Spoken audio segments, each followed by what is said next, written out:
Hello दोस्तों, movie plus short में आपका स्वागत है। आज हम ब्लैक बैग मूवी पर एक्सप्लेनेशन करेंगे। ये 2025 में रिलीज हुई थी। तो और देर न करते हुए चलिए सीधे वीडियो की ओर बढ़ते हैं। मूवी की शुरुआत में हम जॉर्ज नाम के एक व्यक्ति को देखते हैं जो इंटेलिजेंस एजेंसी MI6 में काम करता है। वो लंदन की सड़कों पर अपने बॉस फिलिप से मिलने जा रहा था। फिलिप एक बार में था और वो जॉर्ज से मिलकर बताता है कि उनकी टीम में कोई गद्दार है। फिलिप कहता है कि जॉर्ज को अपने 5 टीम मेंबर्स में से उस गद्दार को ढूंढना होगा, क्योंकि किसी ने उनके सीक्रेट मिशन की जानकारी लीक कर दी है। अगर वो जानकारी किसी और के पास चली गई तो एक बड़ा न्यूक्लियर ब्लास्ट हो सकता है। फिलिप ये काम जॉर्ज को सौंपते हुए ये भी कहता है कि तुम्हारी पत्नी कैथरीन भी गद्दार हो सकती है। ये सुनकर जॉर्ज बहुत हैरान होता है, लेकिन फिर भी वो इस मिशन को लेने के लिए तैयार हो जाता है और उसके पास सिर्फ 1 हफ्ते का समय होता है। अब जॉर्ज घर आता है और अपनी पत्नी कैथरीन से मिलकर बताता है कि सेवेरस की सीक्रेट जानकारी चोरी हो गई है और जो इसमें शामिल हैं वे उनके बीच के ही कोई हैं। इसलिए जॉर्ज अपने 4 टीम मेंबर्स को डिनर पर बुलाता है, जिनमें क्लैरिसा, फर्डी, जेम्स और जोई शामिल हैं। ये सभी लोग अपने काम में एक्सपर्ट हैं। जैसे क्लैरिसा कंप्यूटर देखती है, फर्डी और जेम्स इंटेलिजेंस देखते हैं और जोई एक साइकाइट्रिस्ट है। अब डिनर के समय ये सभी लोग बात कर रहे थे, लेकिन जॉर्ज ध्यान से इन सबको देख रहा था। अब जॉर्ज इन्हें थोड़ा उकसाता है ताकि उनके असली चेहरे सामने आ सकें और उसका प्लान काम कर जाए। फर्डी और क्लैरिसा, जो एक दूसरे से प्यार करते हैं, एक दूसरे पर दोष मढ़ने लगते हैं। ये बहस इतनी बढ़ जाती है कि क्लैरिसा फर्डी पर चाकू से वार कर देती है, लेकिन फर्डी को ज्यादा चोट नहीं लगती। इसके बाद डिनर खत्म किया जाता है, लेकिन किसी को पता नहीं चलता कि जॉर्ज ने उन्हें क्यों बुलाया था। इसके बाद जॉर्ज को अपने घर के कचरे में एक मूवी टिकट मिलता है। उसे समझ नहीं आता कि ये किसका टिकट है। उसका शक अपनी पत्नी पर जाता है, लेकिन वो अपनी पत्नी से इस बारे में कुछ नहीं कहता क्योंकि वो उससे बहुत प्यार करता है।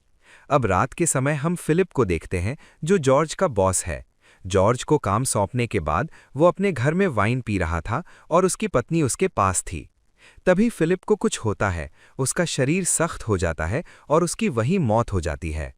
सुबह जॉर्ज अपनी पत्नी से बात करता है और पूछता है कि क्या वे दोनों मूवी देखने जा सकते हैं। कैथरीन कहती है कि काफी समय से उसने कोई मूवी नहीं देखी है। फिर जब कैथरीन का ध्यान हटता है, जॉर्ज अपना की कार्ड उसके पर्स में डाल देता है। कैथरीन काम पर चली जाती है और जॉर्ज अपने ऑफिस जाता है। वहां जोई उससे मिलती है और बताती है कि फिलिप की मौत हार्ट अटैक के कारण हुई है। लेकिन जॉर्ज का अपना एक प्लान अभी भी चल रहा था। इसके बाद जॉर्ज अपनी पत्नी के ऑफिस जाता है, जहां वो मीटिंग कर रही थी। वो अपनी पत्नी से की कार्ड ले लेता है और उसकी मीटिंग्स को देखने लगता है।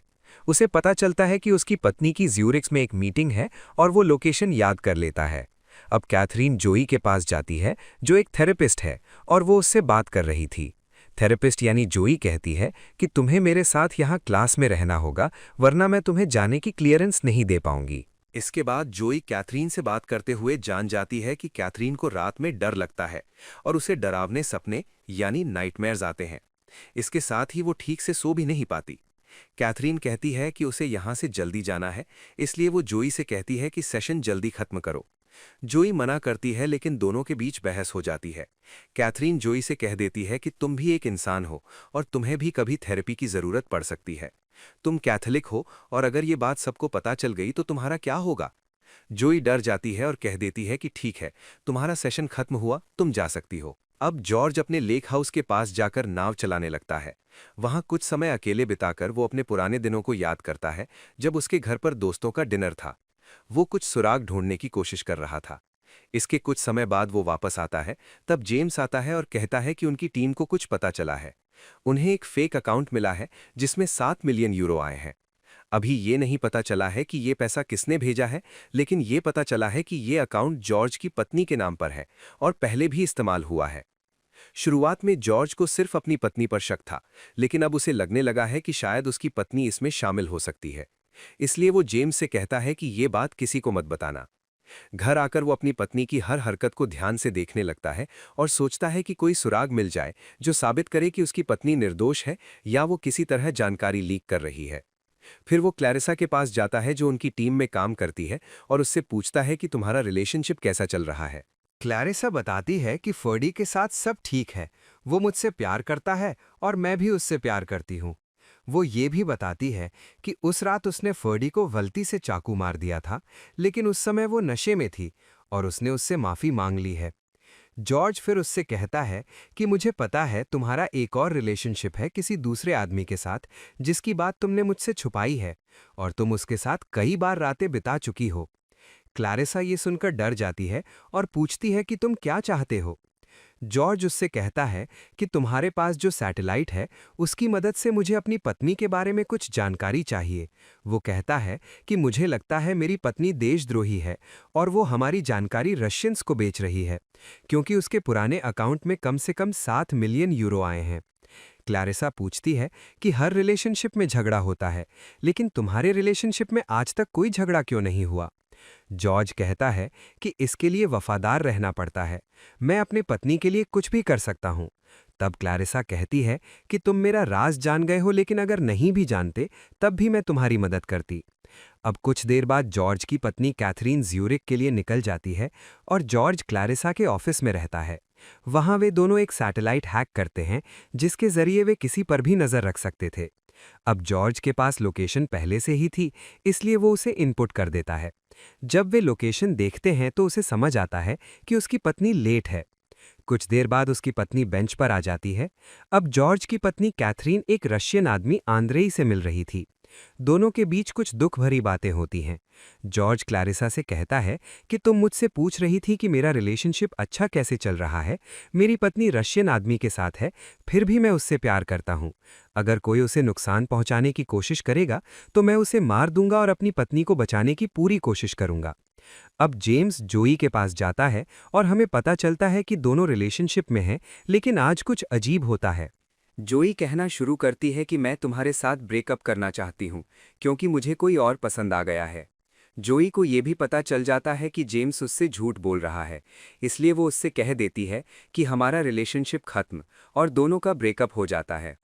अब चूंकि जॉर्ज और क्लैरिसा ने सैटेलाइट हैक किया था, इसलिए उनके बॉस को पता चल जाता है। वो अपने लोगों की एक मीटिंग बुलाता है, जिसमें वो फर्डी, जेम्स और जॉर्ज को भी बुलाता है। उनका बॉस बताता है कि किसी ने हमारे सैटेलाइट को 3 मिनट के लिए हैक किया था और हमारे सेफ हाउस में उस समय 6 लोग थे। हम उन पर नज़र रख रहे थे, क्योंकि उनमें से किसी के पास सेवेरस की जानकारी थी। लेकिन जब सिस्टम वापस आता है तो पता चलता है कि उनमें से सिर्फ 5 लोग जिंदा हैं और सेवेरस की जानकारी लेकर कोई भाग गया है, और ये अब हमारे लिए बड़ी समस्या बन गई है। अब वहां बैठकर जॉर्ज खुद पर गुस्सा होता है कि ये उससे कैसे हो गया। मैंने साइट हैक करके दुश्मनों का काम आसान कर दिया। तब जॉर्ज का बॉस उससे कहता है कि जल्दी पता लगाओ गद्दार कौन है, किसने हमारा सिस्टम हैक किया और हमारी सेवेरस की जानकारी कौन ले गया। दूसरी ओर क्लैरिसा को ये बात पता चलती है तो वो अपनी जानकारी अपने बॉयफ्रेंड को बता देती है। वो बता देती है कि उसने सैटेलाइट हैक किया था और जॉर्ज के कहने पर किया था, क्योंकि जॉर्ज अपनी पत्नी पर शक कर रहा था। इस सैटेलाइट की मदद से वो अपनी पत्नी को देख रहा था। अब चूंकि फर्डी ये बात जान गया है, इसलिए वो कैथरीन के पास जाकर उसे सब बता देता है कि तुम्हारा हस्बैंड तुम पर शक कर रहा है, इसलिए सावधान रहना। कैथरीन उससे कहती है कि तुमने अच्छा किया जो मुझे ये बात बता दी, लेकिन किसी और को मत बताना। अब रात हो जाती है और रात में जॉर्ज और कैथरीन सो रहे थे, लेकिन दोनों एक दूसरे से बात नहीं कर रहे थे। फिर जॉर्ज अपनी पत्नी से बात करता है और कहता है कि सब हम दोनों को फंसाने की कोशिश कर रहे हैं, इसलिए तुम्हें सावधान रहना होगा। अब अगली सुबह जॉर्ज मछली पकड़ने के लिए तैयार हो जाता है। एक बॉक्स में वो बंदूक भी रख लेता है और अपने लेक हाउस पहुंच जाता है। वो जेम्स को भी अपने साथ बुलाता है। जेम्स कहता है कि उसने कभी मछली नहीं पकड़ी है, लेकिन असल में जॉर्ज उसे मारने के लिए यहाँ लाया था। जॉर्ज पूछता है कि कैथरीन के केस की जानकारी में तुम्हें और क्या पता चला है। जेम्स कहता है कि उस अकाउंट के बारे में उसने और जांच की है। वो अकाउंट पहले कोई और इस्तेमाल करता था और वो अकाउंट पहले कई लोगों के नाम पर था। तुम्हारी पत्नी पर शक करके कोई फायदा नहीं है। तब जॉर्ज फैसला करता है कि अभी उसे मारने का समय नहीं है। दूसरी ओर जॉर्ज की पत्नी क्लैरिसा के पास जाती है, जो कंप्यूटर हैक कर सकती है, और वो उससे कहती है कि एंड्रेई नाम का आदमी कहाँ जा रहा है, उसे ट्रैक करो। अगर तुम नहीं करोगी तो तुम्हें भी जेल जाना होगा। ये सुनकर क्लैरिसा काम करने के लिए तैयार हो जाती है। इसके बाद कैथरीन एक आदमी के पास जाती है और कहती है कि एंड्रेई सेवेरस लेकर निकल गया है। मैं तुम्हें उसकी ट्रैकिंग लोकेशन भेज रही हूँ, उसे मार दो, इससे पहले कि वो कहीं सुरक्षित भाग जाए। कैथरीन अपने बॉस आर्थर के पास जाती है और बता देती है कि जो सेवेरस की इन्फॉर्मेशन चोरी कर रहे थे उन पर धमाका करवा दिया है। आर्थर ये सुनकर हैरान होता है और कहता है कि ये गलत था। कैथरीन कहती है कि काम हो गया है, अब आगे जो होगा देखा जाएगा। फिर हमें पता चलता है कि एक ड्रोन एंड्रे की गाड़ी पर गिरता है और वो मारा जाता है।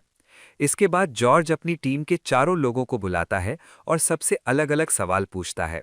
जब सब जवाब देते हैं तो जॉर्ज उन्हें बता देता है कि रात को डिनर पर आना होगा। अब सब रात को जॉर्ज के घर पहुंच जाते हैं।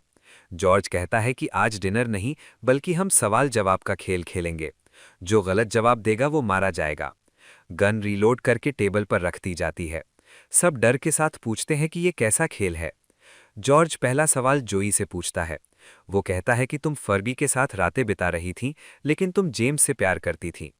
ये सुनकर जेम्स बहुत गुस्सा होता है और जोई से कहता है कि तुम मुझे धोखा दे रही थीं। फिर जॉर्ज जेम्स से कहता है कि तुमने मेरे घर में मूवी टिकट छोड़ी ताकि मेरी पत्नी कैथरीन और मेरा झगड़ा हो, लेकिन कैथरीन ने वो मूवी कभी नहीं देखी। तुम हमारे ऑफिस के सर्वर में घुसे थे, कुछ इंपॉर्टेंट इन्फॉर्मेशन चोरी की थी और फिर उन्हें किसी और को भेज दिया। और जब तुम नशे की हालत में जोई के साथ रात बिता रहे थे तब तुमने सब कुछ उसे बता दिया। तुम जानते थे कि वो कैथोलिक है और वो मासूम लोगों को मरने नहीं दे सकती, इसलिए उसने वो इंपॉर्टेंट इन्फॉर्मेशन किसी तरह मुझ तक पहुंचा दी। फिर वो एक फाइल उठाता है जिसमें एक फोटो थी। वो जेम्स से कहता है कि तुमने बाहर जाकर अपना एक बैंक अकाउंट खोला था। तभी जेम्स जल्दी से बंदूक उठाता है और कहता है कि मैं तुम सबको मार दूंगा, लेकिन वो बंदूक नकली थी, इसलिए जब वो गोली चलाता है तो किसी को कुछ नहीं होता। तब कैथरीन अपनी बंदूक उठाती है और जेम्स को मार देती है। सब थोड़ा डर जाते हैं, लेकिन वे असली देशद्रोही को पहचान लेते हैं। मीटिंग खत्म करने के बाद सब अपने घर चले जाते हैं। कैथरीन और जॉर्ज एक दूसरे के साथ शांति से जीवन बिताते हैं, लेकिन उनकी बातों से ये समझ आता है कि वो 7 मिलियन यूरो का पैसा जो अकाउंट में आया था वो अभी भी उनके अकाउंट में है। मतलब जानकारी लीक करने के पीछे इन दोनों का भी थोड़ा बहुत हाथ था, लेकिन अब ये बात कोई नहीं जानता। और इसी के साथ फिल्म की कहानी यहीं खत्म हो जाती है। वीडियो पसंद आया हो तो लाइक कर देना, चैनल पर नए हो तो सब्सक्राइब कर लेना। तो मैं आपसे अगले वीडियो में मिलूंगा, तब तक के लिए ख्याल रखना।